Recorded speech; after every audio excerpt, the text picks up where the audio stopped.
Girl, write index cards next time. This hormonal breakout. I am not organized today. I'm not organized. So let's talk. No, I don't have my microphone plugged in.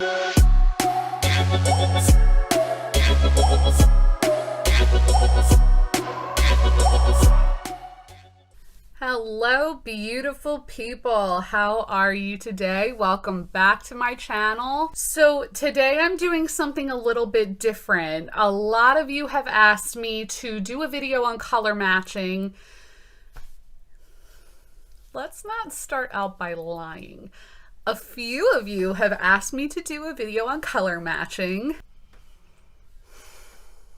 So I wanted to utilize today's video to do more of a how-to as opposed to a tutorial. I originally had this whole setup where I was out in my living room. I changed my scenery. I was going to shoot in front of my fireplace. But to be honest, it felt weird. It felt awkward. And I kind of started feeling like I was like Mr. Rogers. Like all I was missing was a sweater vest. So I switched it up. I came back into my little makeup studio here. And I decided to film a very basic look that I felt like I didn't necessarily have to do a tutorial on, and I can focus on teaching you guys some tips and tricks on how to appropriately color match your foundation. And also, as you can see, I got my hair done today. That's why it looks gorgeous. Trust me, I can't get it to look like this myself, ever. My girl Sherry over at Hidden Beauty Salon in West Cape May did a phenomenal job, as always. She is amazing. I recommend everybody, if you're within the surrounding area, to book an appointment with her. I will list all of her info down in the description below. Hidden Beauty is an amazing salon. All the girls are very talented. It is actually owned by my fabulous cousin Samantha, who also just opened a Hidden Beauty 2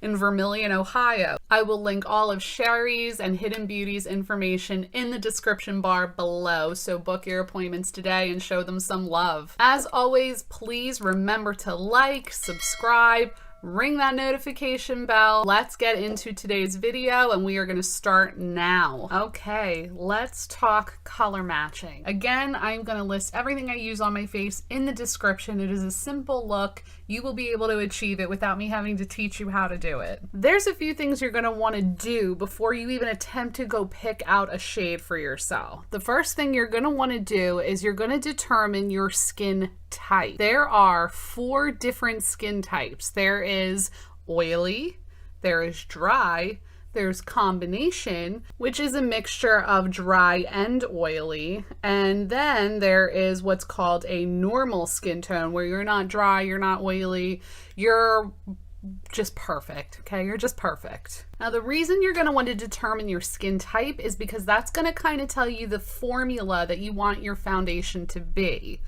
Now, there are 3 different types of formulas to choose from. There is matte, which is better for oily skin. There is dewy, which is better for dry skin.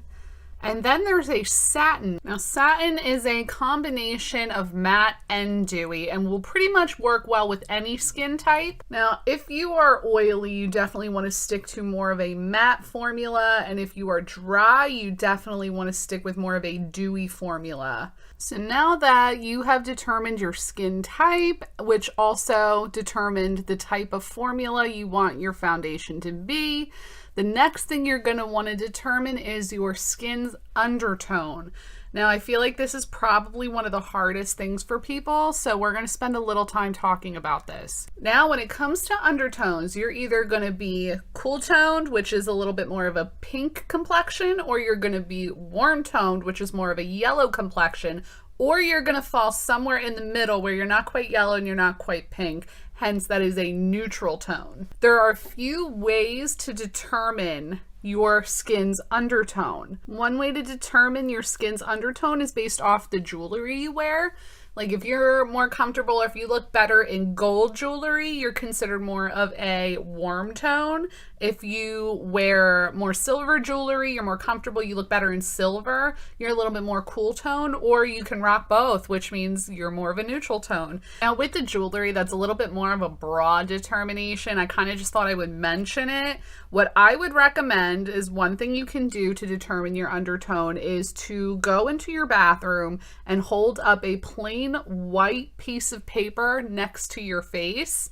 And with the contrast of the stark white paper, look at your face and see if you can pick out some tones that are more pink, or if it looks more yellow, or if you really can't determine that at all, then you're probably more in the realm of neutral. Now, another way you can pinpoint your skin's undertone is by looking at the veins in your wrists. If the veins in your wrists are a little bit more on the blue or the purple side, then you're most likely a cool tone color. If the veins in your wrist look a little more olive or green, then you're probably more of a warm tone complexion. Or if you look at your wrists and see a combinations of blues, purples, greens, then you are most likely a neutral undertone. So now that we have our basics down, we know our skin type, we know our undertones, now you just have to go to the store and play. And by play, I mean you need to start swatching. Now, one mistake that I find a lot of people make is swatching the backs of their hands. That is not the best way to go about it, because the back of your hand doesn't always match your face. The best place you're going to want to swatch is right along your jawline. Disclaimer, everything I'm telling you is pandemic aside. Last time I went to Ulta, all of their tester products were taped down, so you couldn't actually play with anything. You couldn't swatch, you couldn't test. So all the tips I'm giving you is aside from the pandemic. The best advice I can give you right now, while we can't go to the store and play, is to ask one of the beauty experts that work there. I mean, they're trained to be able to pick out colors for you, help you color match. Honestly, that's the best advice I can give right now until they allow product testing again. So for swatching, you're going to want to pick anywhere from 2 to 3 shades or more. I mean, if you think you have no idea the colors you're looking for, start swatching a bunch. You know your undertone, you know the range you want to be in. Just start picking and swatching. And when I say swatch, you're going to want to swatch along your jawline, and you're not going to want to look right away. One of the tips I can give you is you're going to want to let it sit. You're going to want to let it dry and settle into your skin. So go look around, go shop, go window shop, go play with some other eyeshadows, go look at the hair products, whatever. You're going to want to let that sit in your jaw for a couple minutes.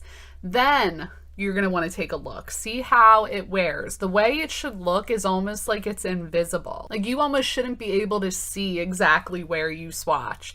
So it should look just like your skin.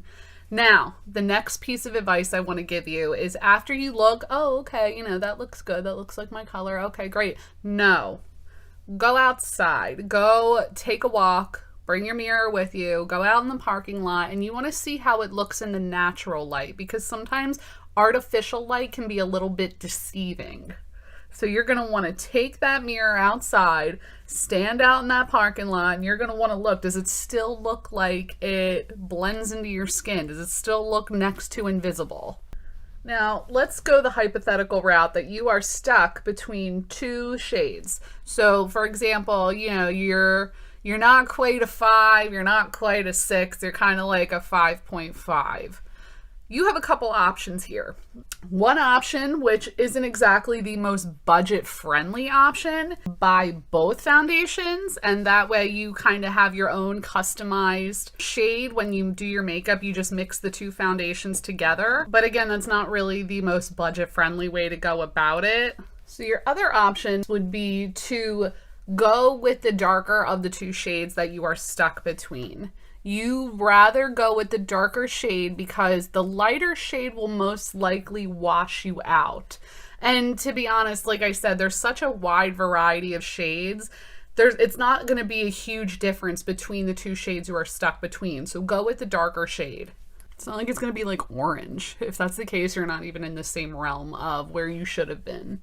I mean, and truthfully, if you really feel stuck, like if you just can't determine which shade you think you are, or nothing seems to be matching you appropriately, pandemic aside, that's what those beauty experts are there for. You know, they are there to help you pick shades out, to be able to help you pick out the appropriate undertone or even the right brand for you, you know, because you might find that this particular shade from this particular brand seems to work the best for you, and that's what will be your ride or die. That's what you'll end up sticking to. But truthfully, whether we're in a pandemic or not, or whether you're able to have access to the testers or not, that's what they're there for. And most stores, even ones like, for example, Target, where you can't play with testers, all of these have return policies. So even if you end up going home, putting on that foundation, wearing it for a day, realizing, you know what, this isn't actually the right tone for me. This is not the right shade. It doesn't actually match like I thought it did or thought it would. You can return it. Try again. Sometimes it takes a little bit of practice. It takes a little bit of work to get to what you will find to be your perfect fit. All right, so let's recap, shall we? So you have your 4 skin types: your oily, your dry, your combination, or your normal. Normal as in you're just perfect and everybody hates you. And that skin type is going to determine the type of formula or finish that you should be using in your foundation, which is matte for oily, dewy for dry, or satin finish, which is the combination of the two and would work well on almost any skin type. And then you want to determine your skin's undertone. You are either more of a pink complexion, which makes you cool toned, or you are yellow complexion, which makes you more of a warm tone, or you're neither pink or yellow and fall right in the center there where you are considered a neutral tone. And then once you have your skin type figured out as well as your undertone, then it's just about going to the store and figuring out which shade will work best for you.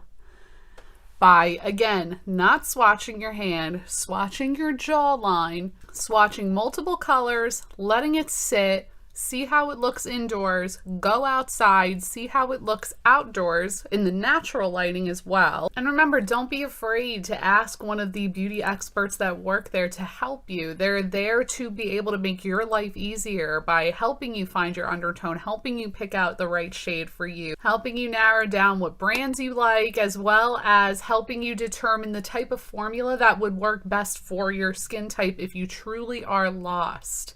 So that's it. That is all I have for you. I really hope that you were able to learn something and maybe you don't feel so clueless when it comes to being able to pick out your perfect foundation. Again, this video is a little bit different than I had originally planned for. I wanted to pick a very basic look that wasn't so much a tutorial, so that way I can focus more on being able to give you the content and the information to help you color match for your foundation. I hope you like the look. Again, I will list everything I use down in the description bar. And also remember, if you're in West Cape May or the surrounding areas, please reach out to my girl Sherry, make an appointment. She is amazing. I will list all of her information down below. Thanks for hanging out with me. Thank you so much for watching my videos, liking, subscribing, sharing. You all mean so much to me, and I cannot wait to see you guys next week for another tutorial. I hope you have a great rest of your week, and I will be seeing you all next time. Bye! I'm too tongue-tied to do this. This is why I don't do things like podcasts. I have lipstick on my teeth. Dry, you definitely want to stick with more of a matte formula, and if you're... No. Oh, I'm confusing myself. Ow!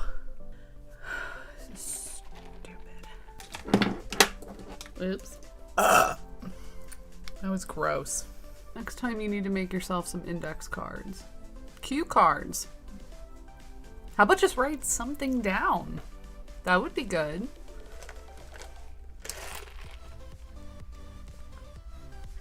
I just choked on an ice cube. This was such a bad idea. This was such a bad idea.